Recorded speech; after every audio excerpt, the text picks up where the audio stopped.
ذكر وموعظة ونور فيه شفاء للصدور وشفيعنا يوم النشور.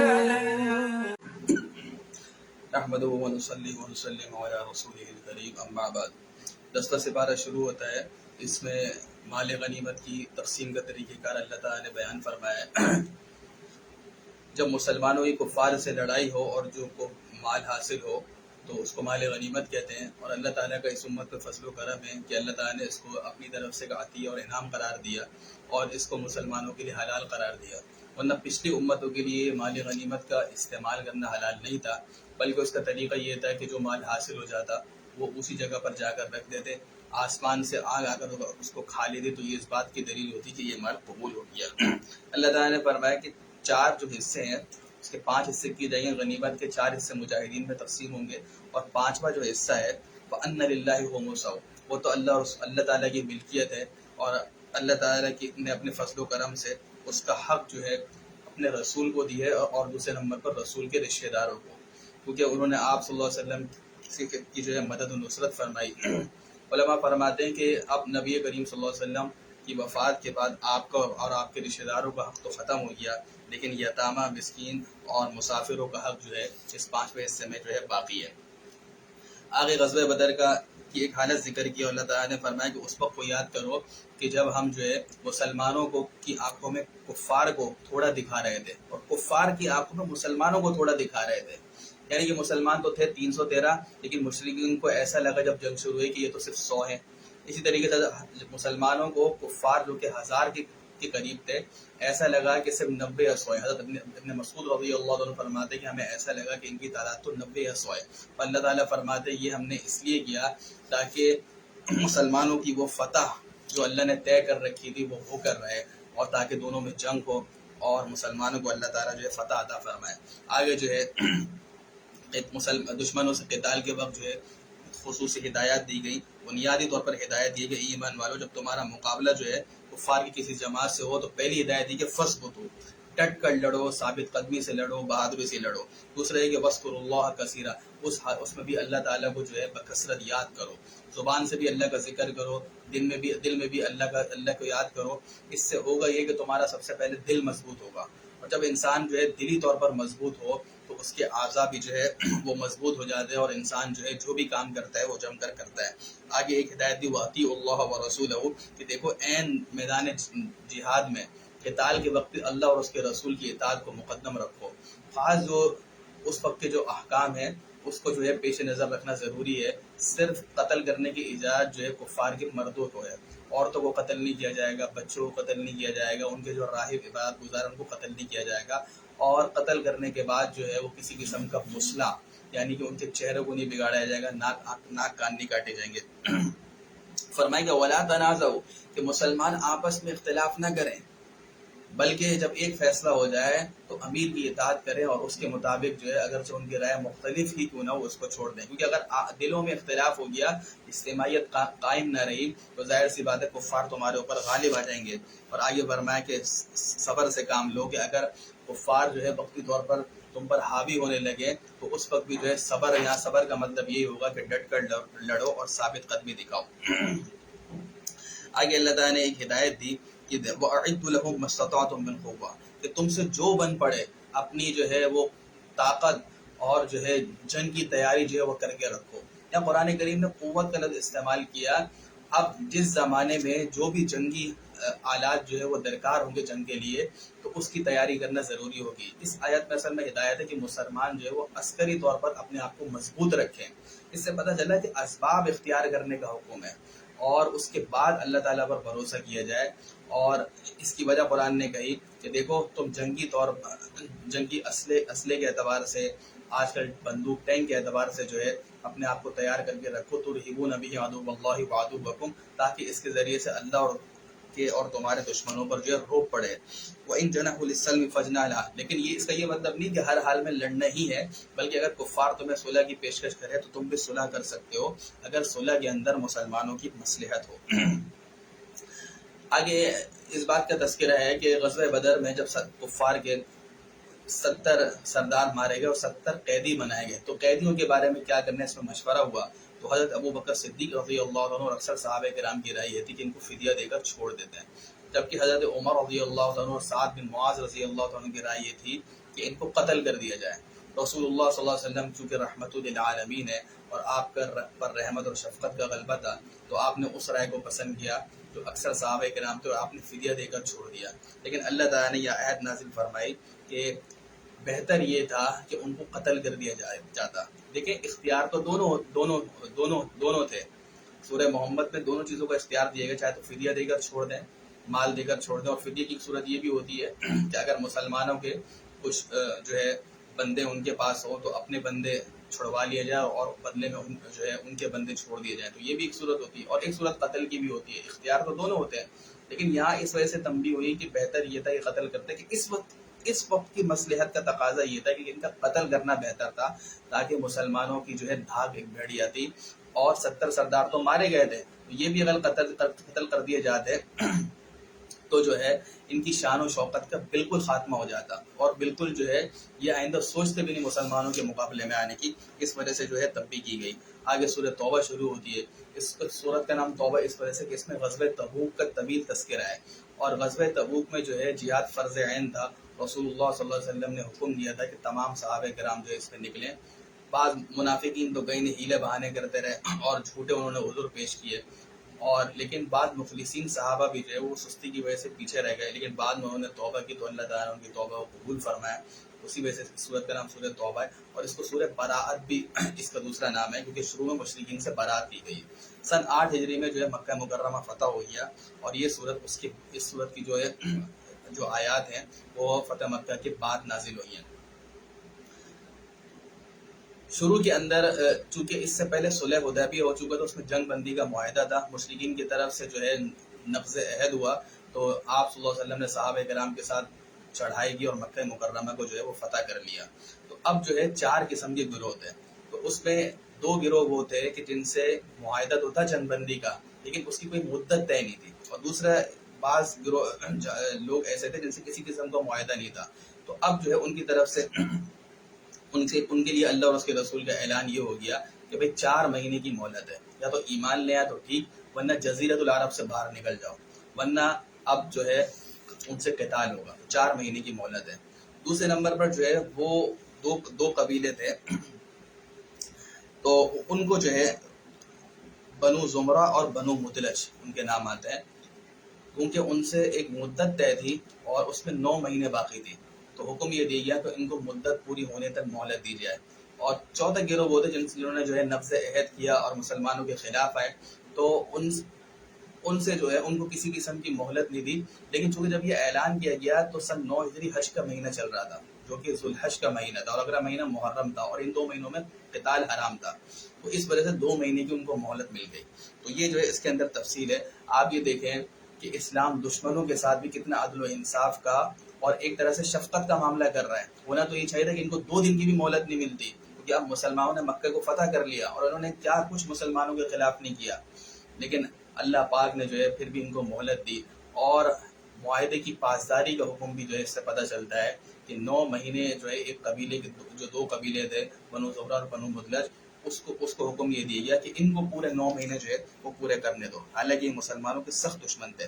آگے جو ہے مشرکین مکہ کو بڑا ناز تھا کہ وہ جو ہے بیت اللہ کے جو ہے وہ مجاور ہیں اور حاجیوں کو پانی پلاتے ہیں، اس کی تعمیر کرتے ہیں. تو قرآن نے صاف اعلان کر دیا کہ مشرکین کو کوئی حق نہیں کہ وہ جو ہے اللہ کی مسجدوں کو آباد کریں جبکہ وہ خود اپنے کفر کے اوپر گواہیں. اور قرآن نے کہا کیا تم حاجیوں کو پانی پلانا اور مسجد حرام کی تعمیر کرنا یہ اگرچہ نیک کام ہے، لیکن یہ کیا اس شخص کے برابر ہوگا جو اللہ اور آخرت پر ایمان رکھتا ہے اور اللہ کے راستے میں جہاد کرتا ہے؟ لا یستوون عند اللہ. قرآن کہتا ہے یہ دونوں کبھی بھی برابر نہیں ہو سکتے. دیکھیں پانی پلانا چاہے حاجیوں کو ہو یا عام مسلمانوں کو ہو، یا مسجد کی تعمیر، یہ ثواب کے کام ہے، لیکن یہ نفلی عبادات ہیں. اور ایمان لانا نجات کی بنیادی شرط ہے. تو اللہ کے راستے میں جہاد بعض صورتوں میں فرض ہے، بعد میں فرض کفایہ ہو جاتا ہے. تو دونوں اس لیے برابر نہیں کہ ایک طرف فرض ہے اور ایک طرف جو ہے وہ نفلی عبادات ہیں. اس سے ہمیں پتہ چلتا ہے کہ دین کے اندر فرائض اور واجبات بھی ہیں اور نفل اور مستحبات بھی ہیں، لیکن فرائض اور واجبات جو ہے وہ مقدم ہیں، ان کی فکر پہلے کرنی چاہیے بعض لوگ جو ہے وہ راشن دلواتے ہیں غریبوں کے گھر پر، صدقہ خیرات کرتے ہیں، بڑی اچھی باتیں کرنا چاہیے، لیکن جو ہے بہنوں کا وراثت میں حق نہیں دے رہے، اور بعض لوگوں کے قرض ہیں اس کی ادائیگی میں ٹال مٹول کر رہے ہیں۔ حالانکہ ہونا یہ چاہیے کہ پہلے جو واجبات ہیں ان کو نمٹایا جائے، تو اس آیت میں اس کی تنبیہ ہے۔ تو قرآن نے کہا کہ مساجد آباد کرنے کا حق تو ان کو ہے جو اللہ اور آخرت پر ایمان رکھتے ہیں، نماز کو قائم کرتے ہیں، زکوٰۃ دیتے ہیں، اور سوائے اللہ کے کسی سے نہیں ڈرتے۔ دیکھیں مساجد کی آباد کرنے میں ایک تو ظاہری طور پر جو اس کی تعمیر ہے، اس کی زیب و زینت ہے، یہ بھی آئے گی، لیکن اس سے زیادہ ضروری ہے کہ اعمال کے ذریعے سے مساجد کو آباد کیا جائے، اس میں محلے کے تمام لوگوں کی فکر کی جائے کہ وہ نماز کے لیے آ جائیں، سیکھنے سکھانے کا ماحول ہو، تبلیغی اعمال کا ماحول ہو، یہ ساری چیزیں جو ہے ضروری ہیں۔ آگے قرآن کریم نے مشرکین مکہ کے بعد جو یہود کے 3 قبیلے تھے مدینہ منورہ کے اطراف میں، ان سے قتال کا بھی حکم دیا کہ بنو قریظہ، بنو نذیر اور بنو قینقاع، کیونکہ یہ بھی بار بار جو ہے ان سے بھی چونکہ معاہدہ تھا، لیکن انہوں نے بار بار نقض عہد کی خلاف ورزی کی، تو قرآن کہتا ہے ان لوگوں سے بھی قتال کرو جو اللہ اور آخرت پر ایمان نہیں رکھتے۔ یا یہ بات سمجھ لیں کہ اہل کتاب یہود و نصارہ تو اللہ اور آخرت پر ایمان رکھتے تھے، وہ رسول اللہ صلی اللہ علیہ وسلم کی رسالت کے منکر تھے، لیکن قرآن نے صاف کہہ دیا کہ جب نبی کے اوپر ایمان نہیں ہے تو اللہ اور آخرت کے اوپر ایمان بھی معتبر نہیں ہے، کیونکہ ایمان نام ہے تمام ضروریات دین پر ایمان لانے کا۔ اگر ان میں سے کسی ایک پر بھی ایمان نہیں ہوگا تو ایسا سمجھا جائے گا کہ کسی پر بھی ایمان نہیں، اور اللہ اور اس کے رسول کی حرام کردہ چیزوں کو وہ حرام نہیں قرار دیتے، اور جو ہے دین اسلام کو انہوں نے اپنا دین نہیں بنایا، تو لہٰذا ان سے قتال کرو یہاں تک کہ وہ جزیہ دینے پر مجبور ہو جائیں۔ دیکھیں مشرکین مکہ ان کے لیے قانون تو سخت تھا، کیونکہ قرآن ان کی زبان میں اترا ہے، اور نبی کریم صلی اللہ علیہ وسلم جو ہے ان کی قوم میں سے بھیجے گئے عرب ہیں، تو ان پر اللہ تعالیٰ کی جو ہے فضل و کرم بہت زیادہ ہے، احسانات زیادہ ہیں، تو ان کے لیے تو 2 ہی چیزیں تھیں، یا تو آپ ایمان لاؤ یا قتال ہے، اور ورنہ باہر جاؤ، جزیرۃ العرب میں رہنے کی اجازت نہیں۔ لیکن عام کفار کے لیے یہ تھا کہ اگر ایمان نہیں رہتا تو جزیہ دے کر رہ سکتے ہو، لیکن یہ بھی کچھ عرصے تک تھا۔ نبی کریم صلی اللہ علیہ وسلم نے اپنی زندگی کے آخری دن میں آپ نے فرما دیا تھا اخرج الیہود من جزیرۃ العرب، کہ اب جو ہے یہودیوں کو بھی جزیرۃ العرب سے نکال دو۔ آگے جو ہے یہود کے علماء کا ذکر ہے کہ وہ جو ہے تورات کی غلط تشریح کرتے تھے، اور جو ہے لوگوں سے جو ہے رشوت بٹورا کرتے تھے۔ اسی ضمن میں جو ہے مال کی محبت اور لالچ کے تناظر میں یہ ذکر کیا گیا ہے کہ جو سونے اور چاندی کو جمع کر کے رکھتے ہیں اور اللہ کے راستے میں خرچ نہیں کرتے، تو اے نبی آپ ان کو دردناک عذاب کی خوشخبری دے دیں، اور وہ یہ ہے کہ یہ سونا چاندی کل قیامت کے دن جو ہے جنہوں نے اس کی زکوٰۃ بھی دی ہوگی، اس کے واجب حقوق ادا نہیں کیے ہوں گے، تو آگ میں تپایا جائے گا، اور اس کے ذریعے سے پیشانی کو داغا جائے گا، پہلوؤں کو داغا جائے گا، پیٹھ کو داغا جائے گا، اور قرآن کہتا ہے یہی وہی خزانے جس کو تم جمع کر کے رکھتے تھے۔ تو لہٰذا مال جمع کرنا جو ہے اگر جائز طریقے سے ہو، حلال طریقے سے ہو، تو اس کی اجازت ہے، لیکن زکوٰۃ اور صدقہ واجبہ جو ہے اس کو ادا کرنا ضروری ہوگا۔ آگے جو ہے غزوہ حنین کا تذکرہ ہے کہ جب مکہ فتح ہو گیا تو مکے سے کچھ فاصلے پر حنین کی وادی تھی، وہاں قبیلہ حوازن جو ہے وہ مسلمانوں کے خلاف جو ہے وہ آنے کے لیے تیاری کرنے لگے، تو رسول اللہ صلی اللہ علیہ وسلم نے اقدام کیا، اور آپ جو ہے صحابہ کرام کے بڑے لشکر کے ساتھ جہاد کے نکلے، تقریباً 14,000 کی تعداد آتی ہے۔ تو دیکھیں بعض صحابہ کرام کی زبان سے یہ نکل گیا کہ آج تو ہماری تعداد بہت زیادہ ہے، بدر احد میں تو بہت کم تعداد تھی، جب ہم فاتح ہوئے تو آج تو جو ہے فتح یقینی ہے۔ اللہ تعالیٰ کو یہ جملہ پسند نہیں آیا، وَيَوْمَ حُنَيْنٍ إِذْ أَعْجَبَتْكُمْ كَثْرَتُكُمْ، قرآن کہتا ہے کہ جب حنین کے دن تمہیں اپنی کثرت کیا ہے بڑی اچھی لگ رہی تھی، بڑی بھلی لگ رہی تھی، لیکن پھر ہوا کیا، تمہاری کثرت تمہارے کچھ کام نہیں آئی، اور زمین کشادہ ہونے کے باوجود تم پر تنگ ہو گئی۔ یعنی کہ جب جنگ شروع ہوئی تو حنین کہتے ہیں کہ ایک وادی تھی، اس میں گھاٹیاں تھیں، تو وہاں اس سے پچھلی جو جنگیں ہوئی ہیں بدر احد خندق وہ کھلے میدان میں تھی، تو مسلمانوں کو بھی گھاٹی کے اندر لڑنے کا تجربہ نہیں تھا، تو شروع میں مسلمانوں کے قدم اکھڑ گئے، لیکن بعد میں جو ہے حضرت عباس رضی اللہ عنہ نے آواز دی اور سارے صحابہ کرام جمع ہوئے، پھر مسلمانوں نے حملہ کیا اور فتح ہوئی۔ لیکن اللہ پاک نے تنبیہ کر دی کہ دیکھو اسباب اختیار کرنا اپنی جگہ ہے، لیکن ایک مسلمان کی نظر اللہ پر ہونی چاہیے، وَمَن نَّصْرُ إِلَّا مِنْ عِنْدِ اللَّهِ، اور دیکھو مدد و نصرت تو اللہ ہی کی طرف سے آتی ہے۔ آگے جو ہے سورت کے اندر جو ہے غزوہ تبوک کا طویل تذکرہ ہے۔ غزوہ تبوک جو ہے مدینہ منورہ سے 800 میل کے فاصلے پر ایک جگہ ہے، اور آپ کو پتہ ہی چلا کہ وہاں رومی جو ہے مسلمانوں کے خلاف جنگ کے لیے تیاری کر رہے ہیں، تقریباً 1 لاکھ کا لشکر تھا، تو آپ صلی اللہ علیہ وسلم نے اعلان کر دیا کہ بھائی جہاد کے لیے نکلنا ہے.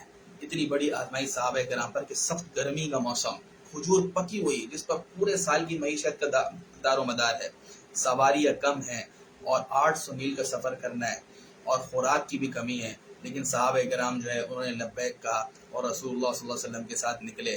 اور جب اب وہاں تبوک پر پہنچے ہیں تو اللہ تعالیٰ نے رومیوں کے دلوں میں رعب ڈال دیا اور جو ہے وہ مقابلے کے لیے نہیں آئے. اور یہاں پر منافقین نے ہر مرتبہ کی طرح اس مرتبہ بھی جو ہے ہیلے بازی سے بہانے سے کام لیا اور جھوٹے جھوٹے عذر تراش کے جو ہے معذرت کر لی کہ جو ہے ہمارا یہ عذر ہے، ہمارا یہ عذر ہے، ہم نہیں جا سکتے. قرآن کہتا ہے کہ دیکھیں اے نبی، آپ سے جو لوگ اللہ اور آخرت پر ایمان رکھتے ہیں، اپنی مال اور جانوں سے جہاد کرتے ہیں، وہ آپ سے اجازت نہیں لیں گے کہ ہم جہاد پہ نہیں جا رہے. جب تک ان کو کوئی شدید عذر نہیں ہے تو وہ اجازت نہیں لیں گے، بلکہ وہ تو جذبہ جہاد جو ان کے اندر کوٹ کوٹ کے بھرا ہوا ہے. آپ سے اجازت تو وہی لوگ لیتے ہیں کہ جہاد میں نہ جانے کے جو اللہ اور آخرت پر ایمان نہیں رکھتے اور ان کے دلوں کے اندر شک میں پڑے ہوئے ہیں. آگے قرآن نے ایک اصول بنایا، وَلَوْ أَرَادُوا الْخُرُوجَ لَأَعَدُّوا لَهُ عُدَّةً، اگر جہاد میں نکلنے کا ان کا ارادہ ہوتا تو کچھ تیاری تو کی ہوتی. کچھ تیاری نہیں ہے، اس سے پتہ چلا نکلنے کا ارادہ ہی نہیں ہے. اس سے پتہ یہ چلا کہ اگر انسان اپنی طاقت اور حیثیت کے اعتبار سے اسباب اختیار کرے، اس کے بعد کوئی عذر پیش آیا، وہ عذر معتبر ہے. چھوٹی سی مثال علماء نے یہ دی کہ بھائی فجر کی نماز میں آنکھ نہیں کھلی تو بھائی آپ جو ہے وہ جلدی سوئیں، الارم لگا کے سوئیں.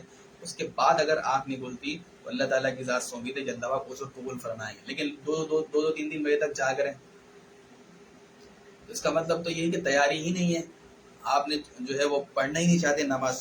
تو اس اور آگے جو ہے صحابہ کرام کو تسلی دی کہ اگر یہ منافقین نکلتے، ان کا نہ ہی نکلنا اچھا، اگر یہ نکلتے تو سوائے فتنہ پھیلانے کے، فساد پھیلانے کے اور جو ہے اور کچھ نہیں کرتے. آگے جو ہے منافقین کی ایک بری عادت کا تذکرہ ہے کہ خود تو کچھ کرنا نہیں ہے دین کے لیے، لیکن جو صحابہ کرام جو ہے وہ اللہ کے راستے میں مال خرچ کیے کرتے تھے تو ان پر طعن و تشنیع کرنی ہے، ان پر بیجا تنقید کرنی ہے. اس سے پتہ یہ چلا کہ اگر خود دین کا کام نہیں کر سکتے، دینی اعتبار سے کمزوری ہے اور دوسرے کام کر رہے ہیں تو کم سے کم ان کا تو ساتھ دینا چاہیے، ان کی حوصلہ افزائی کرنی چاہیے. بہت سارے صحابہ کرام بکثرت مال لے کر آئے تو منافقین نے کہا کہ دیکھو یہ تو جو ریاکاری سے کام لے رہے ہیں. اور جو صحابہ کرام جو ہے مزدوری کیا کرتے تھے اور اس میں سے بچا کے تھوڑا بہت جو ہے وہ اللہ کے راستے میں لے کر آئے اپنی حیثیت کے بقدر، تو کہنے لگے کہ دیکھو اس کی اللہ کو کیا ضرورت ہے. یعنی کہ صحابہ کرام کا ٹھٹا کرنے لگے، مذاق اڑانے لگے. قرآن صحابہ کی طرف سے جواب دیتا ہے سخر اللہ منہم، کہ اللہ جو ہے ان سے ٹھٹا کرتے، مذاق کرتے اپنی شان کے مطابق. اسی ضمن میں جو ہے زکوٰۃ کے مصارف کا بیان ہوا کہ زکوٰۃ اور صدقات تو جو ہے فقراء کا حق ہے، مسکینوں کا حق ہے، والعاملین علیہا. حاکم وقت کے جو نمائندے ہوتے ہیں زکوٰۃ کی وصولی کے لیے جاتے ہیں ان کو بھی جو ہے زکوٰۃ میں سے جو ہے رقم دی جائے گی. والمؤلفۃ قلوبہم، یہ وہ طبقہ ہے جو نو مسلم نئے مسلمان ہوتے تھے لیکن ابھی ثابت قدم نہیں ہوتے تھے، تو ان کو مال دیا جاتا تھا تاکہ ایمان پر برقرار رہیں. لیکن علماء نے لکھا ہے کہ عمر رضی اللہ عنہ نے اپنے زمانے میں کہا کہ یہ اس وقت تھا جب اسلام مسلمانوں کی تعداد کم تھی. اب اللہ پاک نے اسلام کو جو ہے قوت عطا فرما دی، اب جو ہے ہم آپ کے اوپر خرچ نہیں کریں گے. وہ پھر رقابی غلام کو چھڑانے کے لیے، والغارمین جو مقروض ہوں، یعنی کہ جیسے کہ قرضہ کسی کے پاس 1-2 لاکھ کا مال ہے لیکن قرضہ 3-4 لاکھ کا چڑھا ہوا ہے، مائنس میں ہو گیا، یہ بہت زیادہ قرضہ چڑھا ہوا تو اس کا قرض اتارنے کے لیے اس کو زکوٰۃ کی رقم دی جا سکتی ہے. وفی سبیل اللہ، جو اللہ کے راستے میں ہو. اب یہ عام ہے، اگر کوئی مجاہد ہے اور جہاد کے لیے جا رہا ہے، اس کے پاس ساز و سامان نہیں ہے تو زکوٰۃ کی مد سے اس کو سامان لے کے دیا جا سکتا ہے. اسی طریقے سے اگر کوئی حج کے سفر میں وہاں مال اس کے بعد ختم ہو گیا تو اس کو رقم دی جا سکتی ہے. اسی طریقے سے دینی مدرسے کے طالب علم ہیں اور وہ مستحق ہیں، دین کی سربلندی کے لیے علم حاصل کر رہے ہیں تو ان کو زکوٰۃ کی رقم لے گی. وہ اپنی سبیل اور مسافر، بس اوقات ایسا ہوتا ہے کہ آدمی کے پاس اپنے مقام پہ تو مال ہوتا ہے لیکن سفر کے دوران مال خرچ ہو جاتا ہے اور جو ہے مال منگوانے کی کوئی صورت نہ ہو تو ان کو بھی جو ہے بقدر ضرورت زکوٰۃ کی رقم دی جا سکتی ہے. اس پارے کے آخر کے اندر اللہ تعالیٰ نے فرمایا کہ جب منافقین یا آستین کے سانپ ہیں، ہمیشہ انہوں نے مسلمانوں کی مخالفت کی ہے اور مشرکین اور یہود کے ساتھ مل کر جو ہے مسلمانوں کے خلاف سازشیں کی ہیں، تو فرمایا کہ اے نبی اب آپ ان کے لیے استغفار کریں یا نہ کریں، بلکہ اگر آپ 70 مرتبہ بھی استغفار کریں گے تو اللہ ان کو نہیں بخشے گا. لکھا ہے کہ یہ آیت نازل ہوئی کہ عبداللہ بن ابی جو منافقین کے سردار تھا وہ مر گیا، تو ان کے بیٹے تھے عبداللہ جو صحابی تھے اور مخلص مسلمان تھے، انہوں نے رسول اللہ صلی اللہ علیہ وسلم سے درخواست کی کہ اللہ کے رسول میرا باپ مر گیا ہے، تو آپ اپنا کرتا دے دیں کفن بنانے کے لیے. تو آپ رحمت للعالمین تھے، آپ نے اپنا کرتا دے دیا، کفن بنائے اور آپ جنازہ پڑھانے کے لیے کھڑے ہو گئے. حضرت عمر رضی اللہ عنہ نے روکا کہ اللہ کے رسول، اللہ تعالیٰ نے فرمایا کہ آپ اگر 70 مرتبہ بھی استغفار کریں گے تو اللہ نہیں بخشے گا. تو آپ نے فرمایا کہ اللہ پاک نے بھی مجھے منع نہیں کیا، اور آپ نے فرمایا کہ اگر جو ہے 70، اگر اللہ پاک یہ فرماتے کہ 70 دفعہ سے زیادہ استغفار کرو میں بخش دوں گا، تو میں 70 مرتبہ سے زیادہ استغفار کر لیتا. اصل میں رسول اللہ صلی اللہ علیہ وسلم کی جو ہے وہ یہ مصلحت تھی جنازہ پڑھانے میں کہ آپ یہ تو سمجھتے تھے کہ بھائی میں اگر جنازہ پڑھاؤں گا تو اللہ نہیں بخشے گا، لیکن میرا یہ اخلاق دیکھ کے، میرا یہ عمل دیکھ کے بہت سارے لوگوں پر اثر پڑے گا، اور جو ہے یہ اگر ایمان نہیں لائے تو دوسرے لوگ ایمان لائیں گے. اور یہی ہوا کہ رحمت للعالمین صلی اللہ علیہ وسلم کے یہ اعلیٰ اخلاق دیکھ کر، یہ عمل دیکھ کے سینکڑوں لوگوں نے اسلام قبول کر لیا. لیکن بہرحال اللہ پاک نے جو ہے اس کے بعد ممانعت فرما دی کہ اے نبی ولا تصلی علی احد منهم مات، اب اگر کوئی کافر مرتا ہے تو اس کے اوپر جو ہے جنازہ پڑھانے کی اجازت نہیں، اور نہ ہی جو ہے ان کی قبر پر جا کر استغفار کرنے کی اور قبر کی زیارت کرنے کی بھی اجازت نہیں ہے. آگے جو ہے بہت سارے صحابہ جو کہ مخلص صحابہ تھے وہ اس وجہ سے نہیں جا سکے تو ان میں بعض ضعیف کمزور تھے، بعض بیمار تھے، تو قرآن نے کہا کہ چونکہ ان کا عذر ہے تو جو ہے ان پر کوئی گناہ نہیں. اور بعض صحابہ کرام وہ تھے چونکہ اس میں سواری ضروری تھی، کیونکہ آپ کو مدینے سے جانا 800 میل کے فاصلے پر، تو بعض صحابہ کرام جذبہ جہاد کے لیے آئے اور جانے کے لیے بالکل تیار تھے، لیکن سواری نہیں تھی. انہوں نے رسول اللہ صلی اللہ علیہ وسلم سے درخواست کی، اللہ کے رسول ہمارے لیے سواری کا انتظام کر دیں. آپ نے فرمایا کہ میرے پاس بھی سواری نہیں ہے. تو وہ صحابہ کرام جو ہے ان کی آنکھوں سے آنسو جاری ہو گئے غم کی وجہ سے کہ ہم کیوں جہاد میں نہیں جا پا رہے. تو اللہ پاک نے فرمایا کہ ان پر بھی کوئی گناہ نہیں، کیونکہ ان کا یہ عذر ہے. اللہ تعالیٰ ان صحابہ کرام کے نقش قدم پر ہمیں عمل کرنے کی توفیق عطا فرمائے، ان صحابہ کرام سے محبت نصیب فرمائے. اللہ پاک عمل کی توفیق عطا فرمائے. وآخر دعوانا الحمد للہ رب العالمین.